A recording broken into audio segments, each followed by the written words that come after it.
Setelah panenan ke-6, ke-7, ke-8, relatif beginilah hasil panenan tiap hari, ada 10 kilo, 20 kilo, sampai ke 50 kilo, dan tentu kita harus jual. Ini adalah permasalahan pemasaran, penjualan, dan kita titip atau kita konsinyasi ke dua pengecer kita. Kepada agen kita berikan yang jumlahnya volume besar. Panen pagi ini sekitar 20 kilo.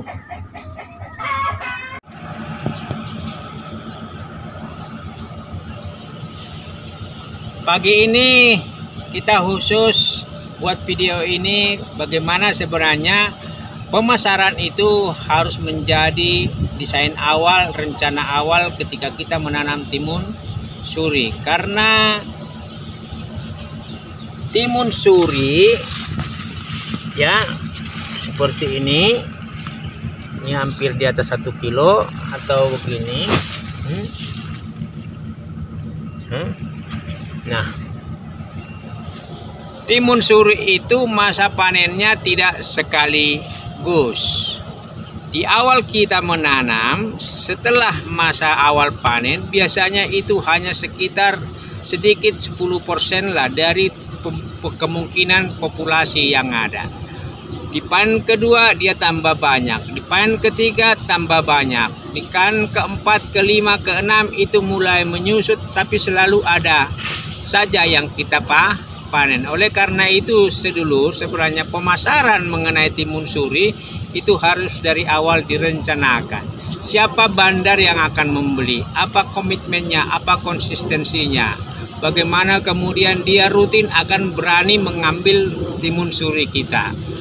Jangan nanti ketika ada produk timun suri daerah lain masuk ke wilayah kita, terjadi penumpukan panen timun suri, akhirnya harga sangat anjlok seperti yang saat ini. Harga timun suri di pasaran di wilayah sini itu hanya sekitar 2.000 sampai ke 3.000. Sangat jatuh, sehingga petani timun suri itu relatif gagal di wilayah saya ini, di wilayah Kerawang, Rengas Dengklok.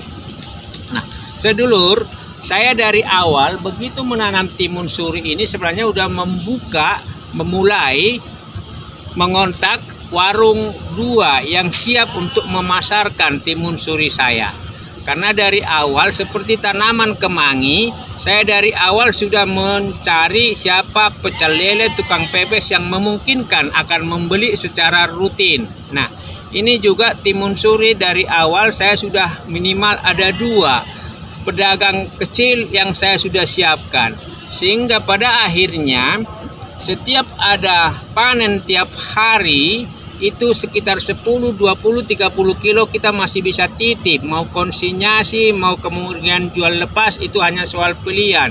Tetapi jangan sampai timun suri kita menumpuk atau menjadi pecah di bawah tanamannya, dan itu menjadi kegagalan dalam tanaman timun suri. Oleh karena itu sedulur, pengalaman mengenai pemasaran ini kita harus bangun dari awal. Apapun jenis bisnis kita, apapun jenis budidaya yang kita lakukan, pemasaran harus dari awal kita persiapkan.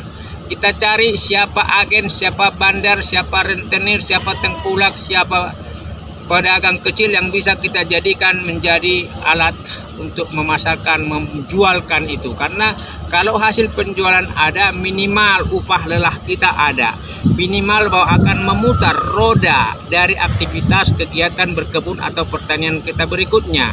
Kalau tanam timun suri hanya untuk konsumsi rumah tangga tidak ada masalah. Tapi ketika saya punya teman menanam timun suri di atas 500 meter persegi, sekitar 1.200 titik tanam, itu relatif dia kewalahan dan menumpuk. Dan hampir ada penjualan yang relatif gagal dari 2 kuintal, 3 kuintal, 6 kuintal dengan harga 2.000. Setelah itu tiap hari relatif tidak ada lagi agen atau bandar yang berani membeli, dan akhirnya terjadi pembusukan, ada busuk. Baru kemudian dia melakukan penjualan di depan rumahnya. Puji Tuhan, alhamdulillah masih ada penjualan, tetapi pemasaran timun suri harus bagian strategis dari awal ketika kita melakukan kegiatan budidaya apapun. Oleh karena itu sedulur, ini hanya sharing pengalaman. Ini masih banyak buahnya ya, dan kita sudah panen berkali-kali. Relatif ada sedikit banyak rezeki, ada berkat, ada uang yang kita dapatkan dari hasil penjualan. Monggo sedulur, lakukan fungsi-fungsi pemasaran atau cari mitra-mitra retailer pengecer di luar bandar ya, yang bisa membeli hasil panen kita supaya ada kepastian dalam pendapatan. Kegiatan pertanian, kegiatan berkebun itu sifatnya sudah dilakukan, tapi kegiatan memasarkan, bagaimana memasarkan itu jarang kita lakukan. Saya dari awal melakukan kegiatan pertanian itu dari awal sudah bagian dari perencanaan jenis tanaman apa yang mau saya tanam. Setelah panen kedua, ketiga, biasanya kita masih panen tapi dalam jumlah kecil. Ya, panen pertama biasanya juga masih 10%. Panen kedua bisa saja 30% dari pentil dari calon buah.